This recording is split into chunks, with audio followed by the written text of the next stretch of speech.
Hello guys, good morning, good afternoon, and good evening. Magandang araw po sa ating lahat. Nais ko pong ibahagi ang mga 7 benepisyo no po, ng kahalagahan ng ating patuloy na pagdalo sa Zoom presentation. Pag naintindihan po natin ito, wala po tayong Zoom presentation na hindi po natin palalampasin. Number one po, pag-unawa sa bagong produkto o serbisyo. Ang unang benepisyo kapag tayo po ay patuloy na dumadalo ng tinatawag po nating Zoom presentation, lalo po nating naunawaan ang mga produkto at serbisyo na ating pong ginagawa, no? Malalaman mo ng lubusan ang mga bagong produkto o serbisyo na inaalok ng kumpanya.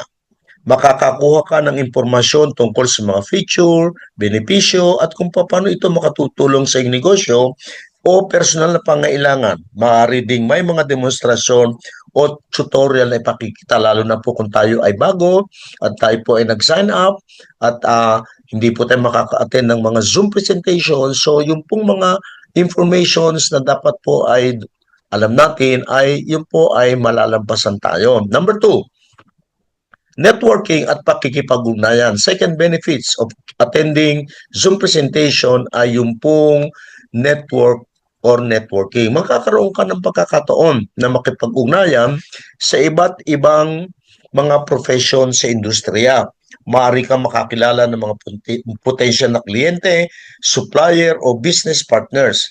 Ang pag-network ay mahalaga sa paglago ng anumang negosyo. Yan po ang number one na business po natin kay Entrepro, yung pong ating building our business or network. Number three po, pagpatuloy tayong umaattend ng Zoom presentation, ang pangatlong benepisyo ay ang pagkuha ng impormasyon first hand or unang kamay.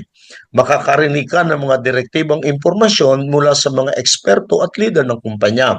Magkakaroon ka ng pagkakataon na magtanong at linawin ng anumang mga katanungan na mayroon ka. Ito ay mas epektibo kaysa sa pagbabasa lamang ng mga materyales online. Ika nga ay yung po tinatawag nating you are always in po, no? First-hand informations ang mga nare-receive po natin pag tayo ay laging nasa Zoom meeting or presentation. Pag-apat, pag-aaral po, no? Ng mga bagong trend. Ayan, sa mga training po sa Zoom ay may mga makabagong trend pala para tayo ay mag-succeed no sa ating pong Entrepro business. Kaya lang kung lagi po tayong wala sa Zoom, what will happen? Yun nga pong sabi nila, may iwanan tayo ng panahon. Malalaman mo ang pinakabagong trend at development sa industriya. Importante po ito na lagi tayong update kung ano na po ang estado ng network marketing, direct selling, e-com, dropshipping business sa panahon natin ngayon. Makatutulong ito sa iyo na manatiling updated at mapagkumpetensya sa merkado. Magiging competent po tayo. No? Ang pagiging updated ay mahalaga sa tagumpay ng anumang negosyo. Panglima, pagkakataon para pag-aralan at pagpapaunlad. No po? Learning and growing development po. Maaari kang matuto ng mga bagong kasanayan no po? Or estratehiya na makatutulong sa pagpapaunlad ng iyong negosyo. Ang presentasyon ay maaaring maglaman ng kapakipakinabang na tip at insights na maaari mong gamitin sa iyong trabaho. Kaya importante po na lagi tayong present sa Zoom presentation. Panglima, pagsuporta sa kumpanya.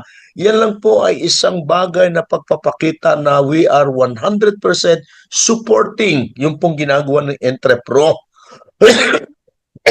Sorry po. Sa lahat po ng kanyang mga miyembro.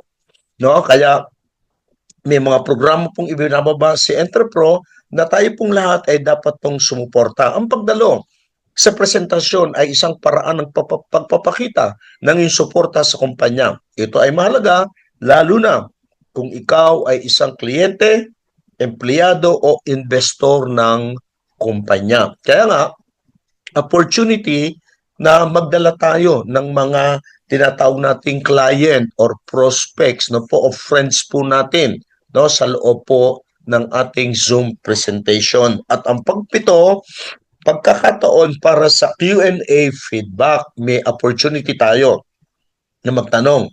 Magkakaroon ka ng pagkakataon na magtanong at magbigay ng feedback sa presentasyon. Ang iyong feedback ay makatutulong sa kumpanya na mapabuti ang kanilang mga produkto, serbisyo at komunikasyon. Ito ay isang mahalagang bahagi ng pagbabago at pag-unlad ng anumang negosyo.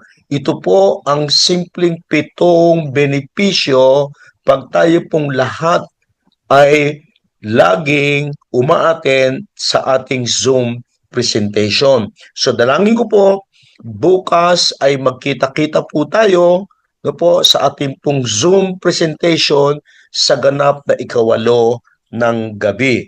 So with this, thank you very much. This is your friend, Coach Pastor Naf Trinidad saying, God bless us all.